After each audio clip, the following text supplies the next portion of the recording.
श्रीमान पुण्यचरितो महामुनि वाहन त्यस्ता प्रकारले भगवान कहाँ त्यहाँ रहेर गर्न लाग्नु हो। त्यही समयमा भगवानका पूजा गर्नेवाला महान पुजारी हुनुहुन्छ। सधैँ कावेरीमा जल लिने। कावेरीमा पनि नियम हुन्छ, 6 महिना उत्तर कावेरीबाट जल लगिन्छ, 6 महिना दक्षिण कावेरीबाट। अहिले देश काल परिस्थिति अनुसारले दक्षिण कावेरीको जल ल्याउने क्रम घटेको छ। उत्तर कावेरीबाट नजिक पऱ्यो, मानिसलाई सबलाई अब सुविधा चाहियो, सब प्रकारको चाहियो। त्यो नित्य निरन्तर चलेको हुनाले जल कावेरीबाटै जान्छ, नभए त्यो पनि जान्थ्यो कि जाँदैन, के गर्थ्यो।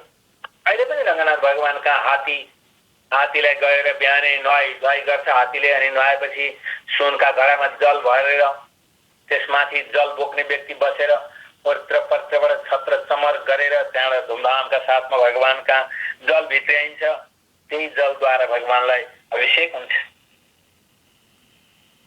यस्तो त्यहाँ गान गरेका बेला के सम्झिनुहुन्छ भने 7वटा प्रकोटा छन्, 7वटा प्रकोटाका भित्र भगवान रङ्गनाथ हुनुहुन्छ, चयन गर्नुभएको छ।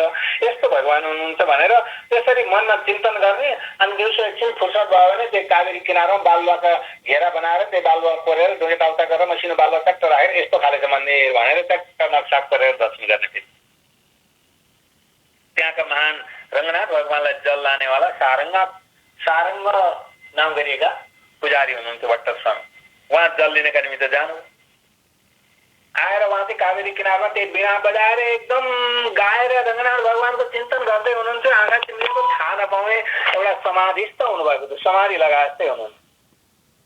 त्यस्तै अवस्थामा जल लिन पुग्नुभयो। अनि टाढीबाट देखेपछि गत्छ निस्कि त्यहाँबाट निस्कि त भगवानको जल लिने ठाउँमा आएर मात्र बसेको छ पानीका छेउमा, पानी छोडिस्